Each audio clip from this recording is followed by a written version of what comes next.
ಯಾಕೆ ಬಾರಿ ಎತ್ಕೊಳ್ಳಿ ಏನ್ ರಾಶ್ ಟಿಪ್ ಟಾಪ್ ಆಗಿ ಬಂದ್ಬಿಟ್ಟಿದೆ ಇವತ್ತು. ಏನಿಲ್ಲ ಗುರು, ಒಳ್ಳೆ ಕಂಟೆಂಟ್ ಮಾಡೋಣ ಅಂತ ಬಂದೆ. ಯಾರು 1,000 2,000 ಫಾಲೋವರ್ಸ್ ಮಾಡ್ಕೊಡ್ತವ್ರೆ, ಗಿವ್ ಅವೇ ಕೊಡ್ತವ್ರೆ. ನಾನು ನಿಮ್ಮನ್ನ ಫಾಲೋ ಮಾಡ್ತಾ ಇದೀನಿ, 2,000 ಫಾಲೋವರ್ಸ್ ಮಾಡ್ಕೊಡೋರು. ಮಗ ಒಂದ್ ಮಾತು ಹೇಳ್ತೀನಿ, ಬೇಜಾರಾಗ್ಬೇಡ. ಯಾರಾದ್ರೂ ಒಬ್ರು ನಮ್ಮನ್ನ ಫಾಲೋ ಮಾಡ್ತಾವ್ರೆ ಅಂದ್ರೆ ಅದು ನಾವ್ ಮಾಡೋ ಕಂಟೆಂಟ್ ಮೂಲಕ ಆಗಿರ್ಬೇಕು.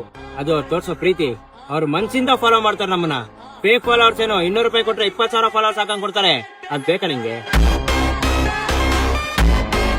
ನೋಡೋ, ಕಷ್ಟಪಟ್ಟು ಕಂಟೆಂಟ್ ಹುಡುಕಿ ಡೈಲಿ ವಿಡಿಯೋ ಮಾಡು. ಜನ ನನ್ನನ್ನೇ ಅಲ್ಲ ನಿನ್ನೂ ಇಷ್ಟ ಪಡ್ತಾರೆ, ನಿನ್ನೂ ಫಾಲೋ ಮಾಡ್ತಾರೆ, ನಿನ್ಗೂ ಸಪೋರ್ಟ್ ಮಾಡ್ತಾರೆ. ಇದನ್ ಬಿಟ್ಬಿಟ್ಟು ಇವತ್ತು ಕೇಳ್ಕೊಂಡ್ ಬಂದಿದ್ದೇನೆ ಈ ಫೇಕ್ ಫಾಲೋವರ್ಸ್ ಹಾಕೊಂಡ್ ಕೊಡ್ರಿ ಅಂತ. ಈ ಪರಿಸ್ಥಿತಿನೇ ಬರಲ್ಲ. ಜನ ಮನ್ಸಿಂದ ಇಷ್ಟ ಪಡ್ಬೇಕು, ಅದನ್ನ ಅರ್ಥ ಮಾಡ್ಕೋ.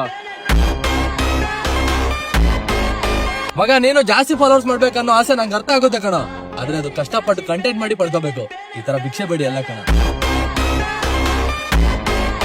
ನೋಡೋ, 10,000 ಫಾಲೋವರ್ಸ್ ನ ಮಾಡ್ಕೊಳ್ಳೋದ ಫಸ್ಟ್ ಬಿಡು. ಕಷ್ಟಪಟ್ಟು ವಿಡಿಯೋ ಮಾಡು. ಯಾವನ್ ಸಪೋರ್ಟ್ ಮಾಡ್ತಾನೆ ಬರ್ತಾನೆ ನನಗೆ ಗೊತ್ತಿಲ್ಲ, ನಾನ್ ಸಪೋರ್ಟ್ ಮಾಡ್ತೀನಿ.